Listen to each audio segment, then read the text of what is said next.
الحمد لله وحده والصلاة والسلام على من لا نبي بعده وبعد.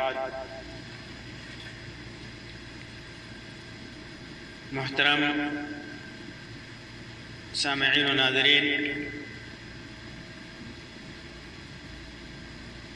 آج کی اس مجلس میں ایک ایسے شخص کا حال بیان کروں گا جو جہنم سے نکال کر جنت میں ڈالے جانے والا سب سے آخری آدمی ہوگا. کیسے وہ جہنم سے نکلے گا، کس طرح وہ جنت میں ڈالا جائے گا، اس کی لالچ، اس کی خواہش اور اس کی آرزوئیں کیا ہوں گی، اور اللہ رب العزت کا بے شمار اکرام، انعام اور اس کا فضل اس کے اوپر کتنا ہوگا، اس بات کا ذکر اس واقعے میں موجود ہے. یہ واقعہ حدیث کی مختلف کتابوں میں طویل روایتوں کے اندر، لمبی روایتوں کے اندر موجود ہے، جسے امام بخاری اور امام مسلم رحمہم اللہ نے اپنی صحیح کے اندر اور دیگر محدثین نے اپنی کتابوں کے اندر تفصیل سے ذکر کیا ہے، جس کے اندر حساب و کتاب، پل صراط پر سے گزرنے کے احوال اور شفاعت وغیرہ کا اور اصحاب اعراف کا بیان ہے. جبکہ سب لوگ اپنے حساب و کتاب سے فارغ ہو جائیں گے، شفاعتیں ہو جائیں گی، جنتی جنت میں اور جہنمی جہنم میں چلے جائیں گے. اس روایت کو محدثین نے ابو ہریرہ، ابو سعید خدری، عبداللہ ابن مسعود اور مغیرہ ابن شعبہ رضی اللہ عنہم سے روایت کیا ہے. تو جب سب لوگ سارے جنتی جنت میں اور جہنمی جہنم میں چلے جائیں گے، تو اس وقت ایک ایسا شخص باقی رہ جائے گا، حدیث میں ہے، جس کا چہرہ جہنم کی طرف ہوگا، اور وہ کہے گا کہ اے میرے رب، اس کی ہڈیوں، اس کی بدبوؤں نے مجھے پریشان کر دیا ہے، جہنم کی بدبو نے مجھے پریشان کر رکھا ہے، اور اس کے آگ کی لپٹ نے مجھے جھلسا دیا ہے، اس کی آگ کی تیزی نے مجھے جلا ڈالا ہے. اے رب، تو ذرا میرا منہ آگ کی طرف سے دوسری طرف پھیر دے. وہ دعا کرتا رہے گا، دعا کرتا رہے گا. آخر اللہ تعالیٰ فرمائے گا کہ میں تیرا یہ مطالبہ پورا کر دوں، ٹھیک ہے؟ تو کہیں ایسا نہ ہو کہ تم کوئی دوسری چیز مانگنی شروع کر دو. یہ مطالبہ تمہارا پورا کر دیا جائے اور پھر تم دوسری چیزیں مانگنے شروع کر دو. وہ شخص عرض کرے گا، تیری عزت کی قسم یا رب، میں اس کے سوا کوئی دوسری چیز نہیں مانگوں گا. چنانچہ اس کا چہرہ جہنم کی طرف سے دوسری طرف پھیر دیا جائے گا. اس کے بعد وہ کہے گا، اے میرے رب، پھر مانگے گا، وہ اپنا وعدہ بھول جائے گا، وہ پھر مانگے گا اور کہے گا، اے میرے رب، مجھے جنت کے دروازے کے قریب کر دیجئے.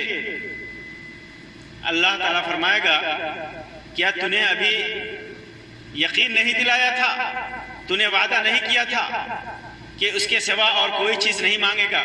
افسوس اے آدم کے بیٹے، اے ابن آدم، تو بہت زیادہ وعدہ خلاف ہے. تو نے وعدہ خلافی کی، پھر مانگ رہا ہے. لیکن وہ برابر اسی طرح دعا کرتا رہے گا. تو اللہ تعالیٰ فرمائے گا کہ اگر میں تیری یہ دعا بھی قبول کر لوں تو پھر اس کے علاوہ کچھ اور چیز تو نہیں مانگنے لگے گا. وہ شخص کہے گا، وعدہ کرے گا، نہیں، تیری عزت کی قسم، میں اس کے سوا اور کوئی چیز تجھ سے نہیں مانگوں گا. وہ اللہ تبارک و تعالیٰ سے عہد و پیمان کرے گا چنانچہ اللہ تبارک و تعالیٰ اسے جنت کے دروازے کے قریب کر دے گا۔ جب وہ جنت کے اندر کی نعمتوں کو دیکھے گا تو جتنی دیر اللہ تبارک و تعالیٰ کی مشیت ہوگی وہ شخص خاموش رہے گا، اپنے وعدہ پر قائم رہے گا، لیکن پھر وعدہ توڑ کر کہے گا اے رب، یا اللہ، یا ربی مجھے جنت میں داخل کر دے۔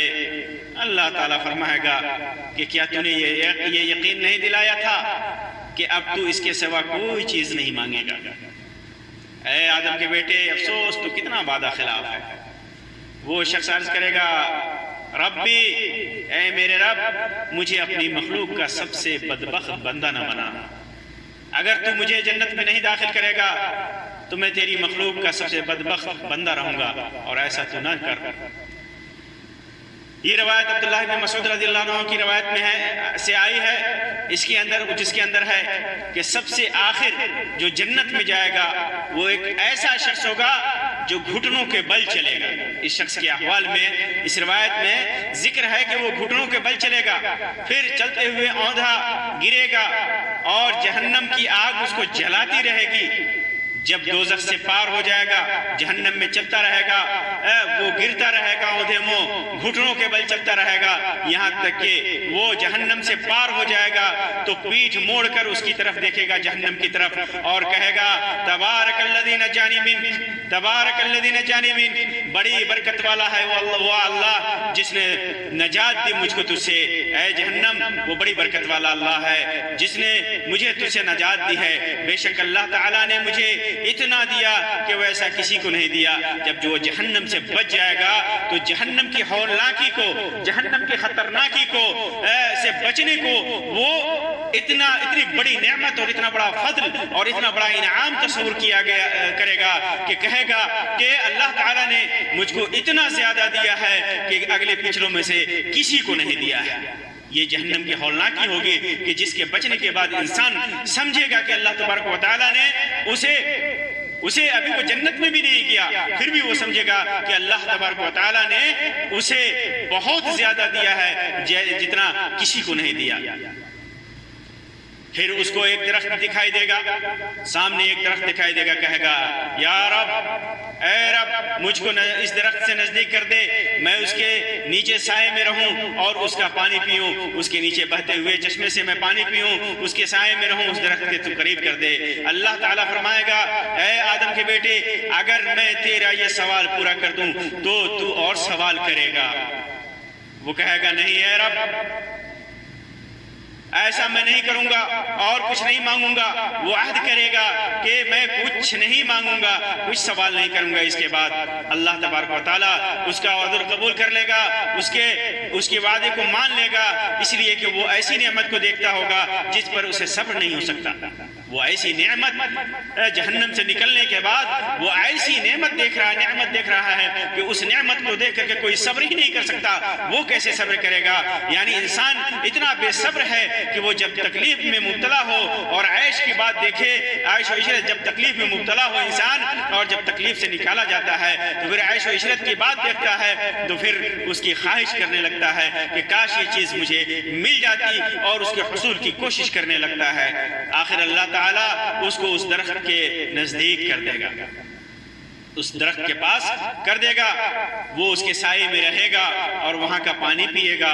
پھر اس کو ایک درخت اور دکھائی دے گا، اس کے سائے میں گزارے گا اپنا وقت اور اس کے نیچے بہتے ہوئے چشمے سے پانی پیے گا۔ پھر اس کو اچانک دکھائی دے گا ایک ایسا درخت جو اس سے بھی زیادہ اچھا ہوگا۔ وہ کہے گا اے پروردگار، اے رب مجھ کو اس درخت کے نزدیک پہنچا دے تاکہ میں اس کا پانی پیوں، اور اس کے بعد کچھ سوال نہیں کروں گا، کچھ نہیں مانگوں گا۔ اللہ تعالیٰ فرمائے گا اے آدم کے بیٹے، کیا تو نے عہد نہیں کیا تھا کہ میں پھر سوال نہ کروں گا، اور جو میں تجھے اس درخت کے پاس پہنچا دوں تو پھر اور سوال کرے گا؟ تو نے وعدہ کیا تھا کہ سوال نہیں کروں گا۔ اس کو دیکھتے ہوئے اگر میں تمہیں اس درخت کے پاس پہنچا دوں تو پھر تو اور مانگے گا، اور سوال کرے گا، وہ اقرار کرے گا، عہد کرے گا کہ اللہ اس کے بعد میں کچھ نہیں مانگوں گا، کچھ سوال نہیں کروں گا۔ اللہ تعالیٰ اس کو معذور رکھے گا، اس لیے کہ وہ ایک نعمت کے بعد دوسری نعمت جو اس سے اچھی ہو، جو دیکھتا ہو اس پر صبر نہیں کر سکتا، تو اللہ تبارک و تعالیٰ اس کو معذور سمجھے گا، اور اس کے بعد اللہ تبارک و تعالیٰ اس کو اس دوسرے درخت سے قریب کر دے گا، وہ اس درخت کے سائے میں رہے گا، وہاں کا پانی پیے گا، پھر اس کو ایک درخت اور دکھائی دے گا جو جنت کے دروازے پر ہوگا، اور وہ پہلے دونوں درختوں سے بہتر ہوگا، اور درخت دیکھے گا، وہ کہے گا اے رب، پھر وہ صبر نہیں کر سکتا، صبر نہیں کرے گا اور کہے گا کہ اے رب مجھ کو اس درخت کے پاس پہنچا دے تاکہ میں اس کے سائے تلے رہوں اور وہاں کا پانی پیوں، اب اس کے بعد میں تم سے کچھ سوال نہیں کروں گا، تم سے کچھ مطالبہ نہیں کروں گا، کچھ نہیں مانگوں گا۔ اللہ تعالیٰ فرمائے گا اے آدم کے بیٹے، کیا تو اقرار نہیں کر چکا تھا؟ تو نے اقرار نہیں کیا تھا، یہ عہد نہیں کیا تھا، یہ وعدہ نہیں کیا تھا کہ اب میں کچھ اور سوال نہ کروں گا؟ وہ کہے گا بے شک اے رب، بے شک میں اقرار کر چکا ہوں، لیکن میرا جو اب کا سوال ہے، یہ سوال ہے، یہ پورا کر دے، اس کے بعد میں کچھ سوال نہیں کروں گا۔ کیوں؟ چونکہ اس نے ان نعمتوں پر صبر نہیں کیا اور کر بھی نہیں سکتا تھا، کیونکہ پہلی نعمتوں سے زیادہ اچھی نعمت دیکھا اللہ کا، کہ وہ نعمت دیکھا، وہ صبر نہیں کر سکتا تھا، اس وجہ سے اللہ تبارک و تعالیٰ اس کو معذور رکھے گا، معذور سمجھے گا۔ آخر اللہ تبارک و تعالیٰ اس کو اس درخت کے پاس کر دے گا، اس درخت کے قریب کر دے گا۔ جب وہ اس درخت کے پاس جائے گا تو جنت والوں کی آوازیں سنے گا، جب اس درخت کے پاس وہ جائے گا تو پھر جنت والوں کی آوازیں سنے گا، اور جب جنت والوں کی آوازیں سنے گا تو کہے گا اے میرے رب مجھے جنت کے اندر پہنچا دے، اللہ تو مجھے اس جنت کے اندر پہنچا دے۔ پھر وہ آئے گا، اللہ تبارک و تعالیٰ اس کو اجازت دے گا جنت میں داخل ہونے کی۔ پھر جب جنت میں آئے گا تو اسے ایسا معلوم ہوگا کہ جنت بھری ہوئی ہے، وہ واپس لوٹے گا، عرض کرے گا اے میرے رب میں نے جنت کو بھرا ہوا پایا ہے، جنت بھری ہوئی ہے، جنت میں جگہ نہیں ہے۔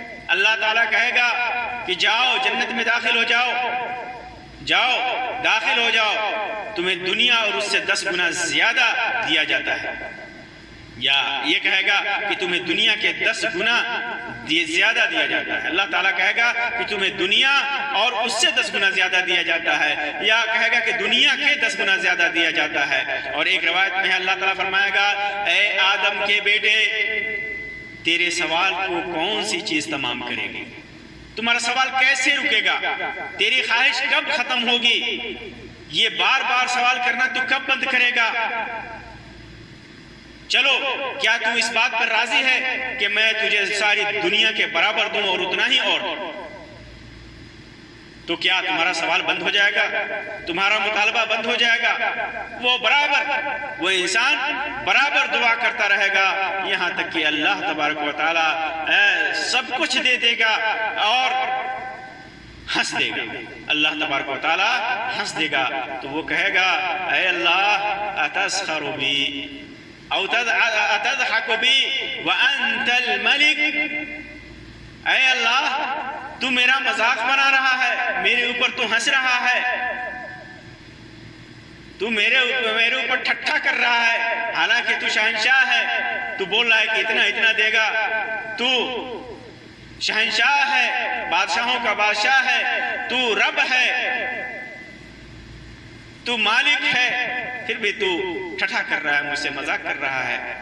عبداللہ ابن عباس رضی اللہ تعالیٰ، عبداللہ ابن مسعود رضی اللہ تعالیٰ عنہ ہنسنے لگے، ایسے موقع سے بیان کر کے اس حدیث کو ہنسنے لگے، اور لوگوں سے کہا کہ تم پوچھتے نہیں کہ میں نے کیوں ہنسا، تم لوگ کیوں نہیں پوچھ رہے ہو کہ میں کیوں ہنس رہا ہوں؟ لوگوں نے پوچھا کہ آپ کیوں ہنس رہے ہیں؟ تو انہوں نے کہا کہ میں نے رسول اکرم صلی اللہ علیہ وسلم کو دیکھا ضاحک حتی بدت نواجذہ، اللہ کے رسول صلی اللہ علیہ وسلم کو میں نے اس بات پر ہنستے ہوئے دیکھا کہ آپ کے دندان مبارک ظاہر ہو گئے، آپ نے اتنا ہنسا کہ آپ کے دندان مبارک ظاہر ہو گئے۔ اور ایک روایت میں ہے کہ رسول اکرم صلی اللہ علیہ وسلم بھی اسی طرح حدیث کو بیان کر کے ہنسے تھے۔ لوگوں نے پوچھا کہ آپ کیوں ہنستے ہیں یا رسول اللہ صلی اللہ علیہ وسلم نے خود فرمایا کہ اللہ رب العالمین کے ہنسنے سے میں بھی ہنستا ہوں۔ جب وہ بندہ یہ کہے گا کہ تو مجھ سے ٹھٹھا کرتا ہے، تو میرا مذاق اڑا رہا ہے، کہ تو سارے جہان کا مالک ہو کر پروردگار ہو کر کے ہنسے گا، تو اس کی نادانی اور بے وقوفی پر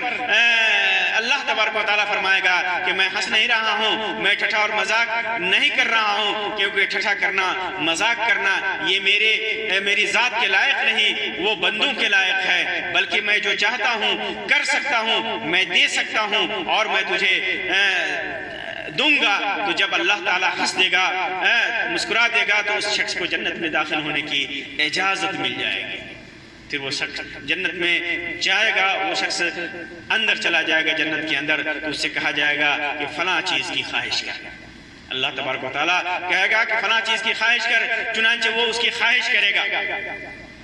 پھر اس سے کہا جائے گا کہ فلاں چیز کی خواہش کر، فلاں چیز کی خواہش کر، چنانچہ پھر وہ خواہش کرے گا، یہاں تک کہ اس کی خواہشات ختم ہو جائیں گی۔ تو اللہ تعالیٰ کی طرف سے یہ کہا جائے گا کہ تیری یہ ساری خواہشات پوری کی جاتی ہیں اور اتنی ہی زیادہ نعمتیں اور دی جاتی ہیں، جتنی خواہشات تو نے کی ہیں وہ بھی دی جاتی ہیں، اور اتنی ہی زیادہ نعمتیں اور دی جاتی ہیں۔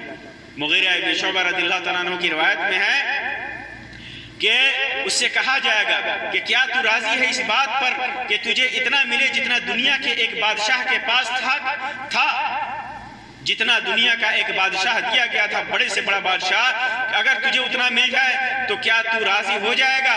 تو وہ کہے گا رضیت ربی، اللہ اے میرے رب میں اس سے راضی ہوں۔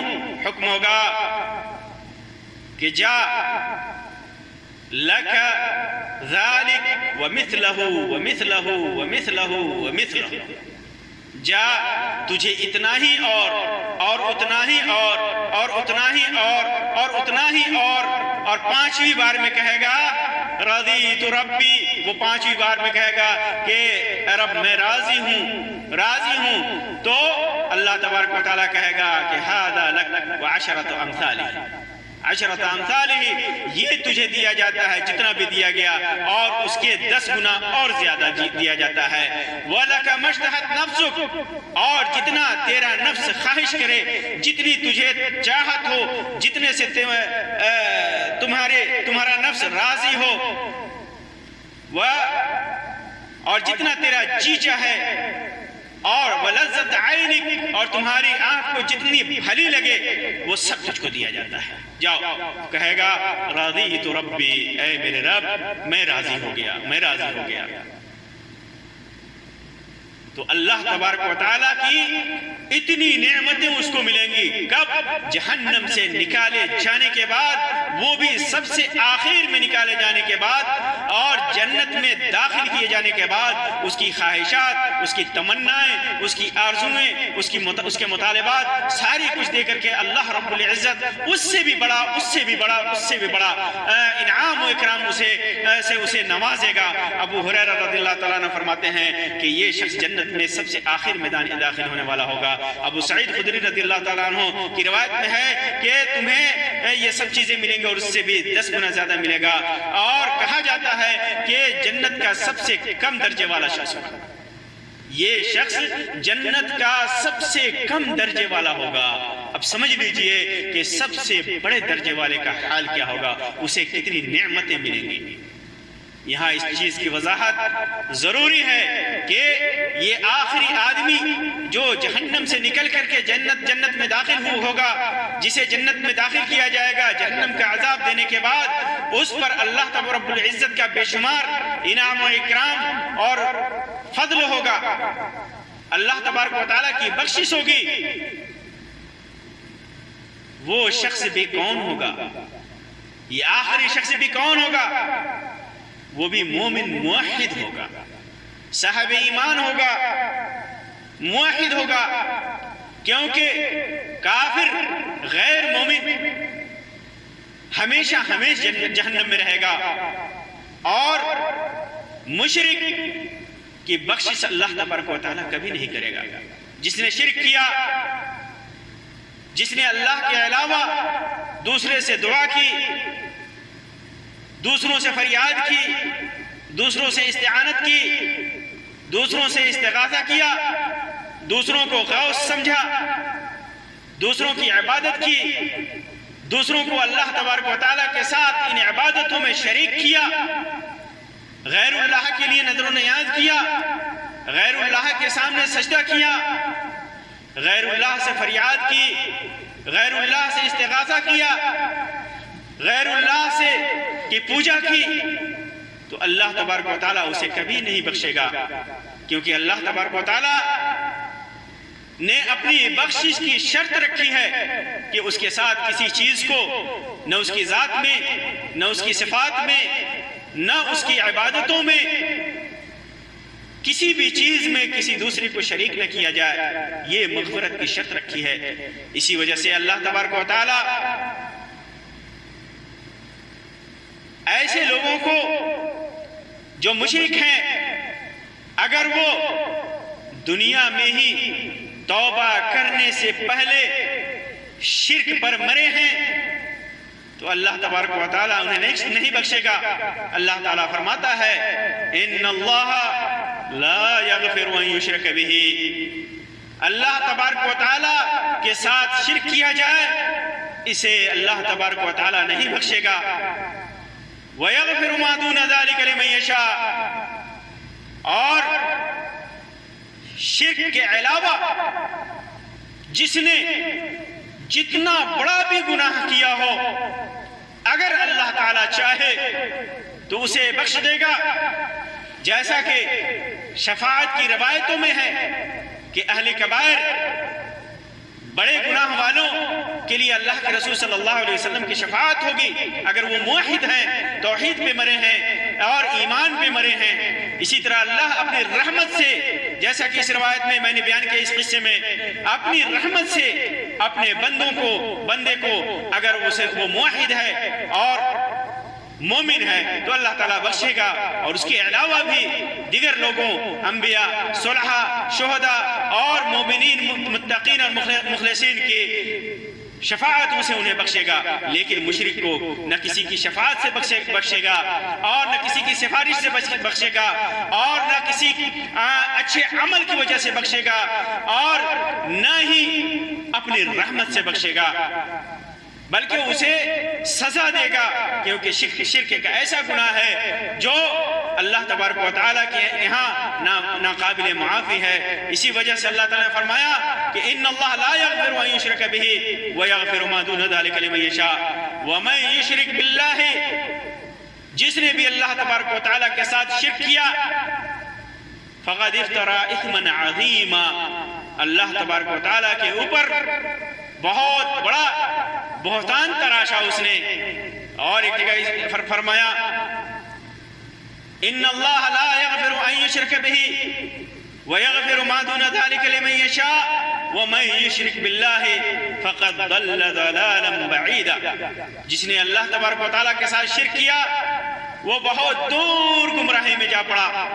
تو جس نے بھی اللہ کے ساتھ یا اللہ کے علاوہ کسی اور سے دعا کیا، فریاد کیا، استغاثہ کیا، کسی اور کو دعاؤں کی سننے والا، کسی اور کو غوث، کسی اور کو بخشنے والا، کسی اور کو آخرت میں نئیاں پار لگانے والا، اللہ کی اجازت کے بغیر سمجھا اور شرک کیا تو اللہ تبارک و تعالیٰ کی رحمت اسے نہیں پہنچ سکتی۔ تو اگر کسی کو جنت میں جانا ہے اگرچہ وہ گنہگار ہو، اسے شرک سے توبہ کرنا ہوگا، مرنے سے پہلے، موت کا غرغرہ آنے سے پہلے اسے شرک سے توبہ کرنا ہوگا، اللہ کی توحید کو اس کی ذات میں، اس کی صفات میں، اس کی عبادتوں میں توحید کو اپنانا ہوگا، شرک سے توبہ کرنا ہوگا۔ اللہ تبارک و تعالیٰ سے دعا ہے کہ اللہ تبارک و تعالیٰ ہمیں شرک جیسے عظیم گناہ سے بچائے، اور اللہ تبارک و تعالیٰ ہمیں توحید پر باقی رکھے، ہمیں زندگی دے تو اسلام پہ زندگی دے، موت دے تو توحید اور ایمان پر موت دے۔ اللہ تبارک و تعالیٰ دنیا اور آخرت میں ہمارے اوپر اپنی رحمت اور کرم کا نزول فرمائے، آخرت میں ہماری بخشش فرمائے، اپنی رحمتوں میں جگہ دے، جہنم کی آگ سے بچائے۔ قبر کے عذاب سے بچائے، آمین رب العالمین۔ وآخر دعوانا ان الحمد للہ رب العالمین، وصلی اللہ علی خیر خلقہ وسلم، والسلام علیکم ورحمۃ اللہ وبرکاتہ۔